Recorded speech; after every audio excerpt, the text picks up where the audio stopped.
अस्सलाम वालेकुम नाजरीन, सरकारी टीवी में खुश आमदीद। क़याम पाकिस्तान के साथ ही इसराइल का क़याम भी अमल में आ गया। हिंदुस्तान में दंगे और हिंदू मुस्लिम फसाद फूट पड़े। नतीजतन वहाँ के मुसलमान अपने आबाई इलाके, अपने कारोबार, अपने बाप दादा और अपने प्यारों की कब्रें और अपने ही हाथों से तामीर करदा मसाजिद को छोड़ छाड़ कर पाकिस्तान हिजरत करने पर मजबूर हो गए। वहीं इस अफरा तफरी में पाकिस्तान में आबाद यहूदियों को भी एक अनचाहे सफर के लिए कमर कसना पड़ रही थी। ये सफर क्या था और इसके असबाब क्या थे, इस बारे में हम जानेंगे इस वीडियो में। क़याम पाकिस्तान से कबल मुत्तहदा हिंदुस्तान में यहूदी, जो अपने आप को बनी इसराइल भी कहलवाते थे, काफी तादाद में आबाद हो चुके थे, जिनकी ज्यादातर आबादी बंबई, कराची, महाराष्ट्र और भारतीय गुजरात में आबाद थी। इसके अलावा यहूदियों के कुछ खानदान पेशावर और रावलपिंडी में भी मुकीम थे।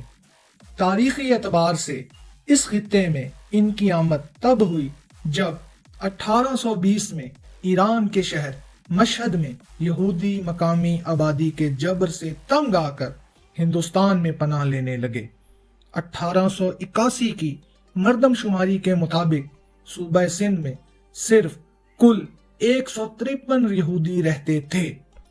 बाद में कराई गई मुतअद्दिद मर्दमशुमारियों से पता चलता है कि यहूदियों की तादाद 1901 में 482 और 1919 में 650 और एक मुहतात अंदाजे के मुताबिक 1947 में जो इलाके आज मौजूदा पाकिस्तान में शामिल हैं, इनमें तकरीबन 2500 से 3000 के करीब यहूदी आबाद थे। इस दौर में ज्यादातर यहूदी अफराद तिजारत, फनून लतीफ़ा, अदब और सिविल सर्विस के पेशे से वाबस्ता थे। यहूदियों के कायम करदा कराची बनी इसराइल रिलीफ फंड और कराची जीविश सिंडिकेट जैसे इदारे इस बात को जाहिर करते हैं कि वो माली एतबार से काफी मुस्तहकम हो चुके थे और मकामी मुआशरे पर अपने असरात भी मरतब कर रहे थे।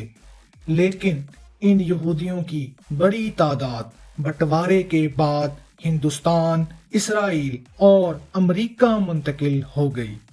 जब पाकिस्तान का क़याम अमल में आया, तब कराची से 1300 के लगभग यहूदियों के अलावा बाकी सब चले गए और इन 1300 यहूदियों के लिए भी जमीन इस वक्त तंग हो गई जब पाकिस्तान बनने के महज एक साल बाद यानी 1948 में इसराइल का क़याम भी अमल में आया।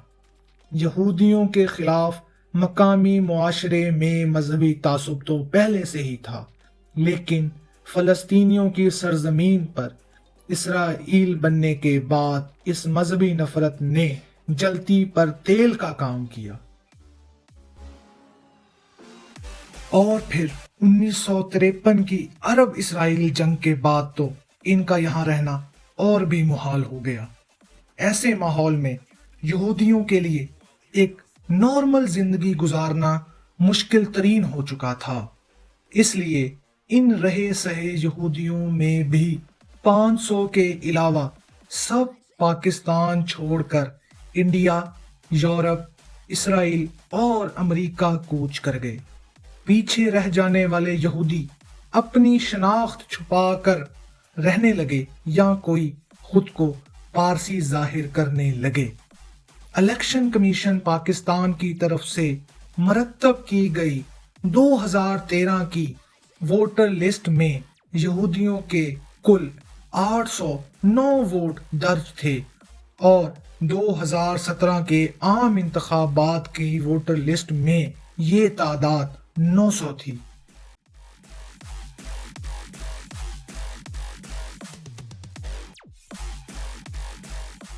नाजरीन, अब कुछ तज़किरा करते हैं यहूदियों की बनाई गई अमारात का, जो पाकिस्तान में वाक़या है। ये इमारत جو آپ اپنی اسکرین پر دیکھ رہے ہیں یہودیوں کی عبادت گاہ میگن شالوم ہے۔ یہ موجودہ پاکستان میں بنائی گئی یہودیوں کی سب سے پرانی عمارت ہے۔ اس کی تعمیر 1893 میں سولومن ڈیوڈ عمر دکار نے کروائی اور بعد میں اس کے بیٹوں اور پھر پوتوں نے اس کی تزئین و توسیع کروائی۔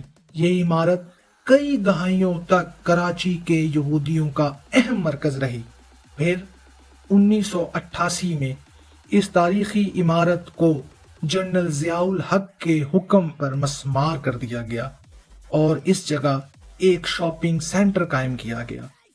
ایسا اس وقت کیا گیا جب بنی اسرائیل کمیونٹی آف کراچی نے اس عمارت کی مینٹیننس اور اس کو ایک کمیونٹی سینٹر کے طور پر استعمال کرنے کی پٹیشن دائر کی تھی۔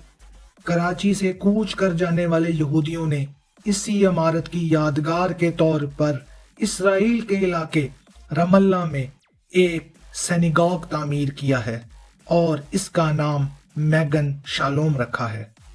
ناظرین، ہمارے یوٹیوب چینل سرکاری ٹی وی کو سبسکرائب کریں تاکہ آئندہ آنے والی ویڈیوز آپ کو ملتی رہیں۔ ہمیں کمنٹ باکس میں اپنے قیمتی آراء سے بھی آگاہ کریں۔ شکریہ۔ اللہ حافظ۔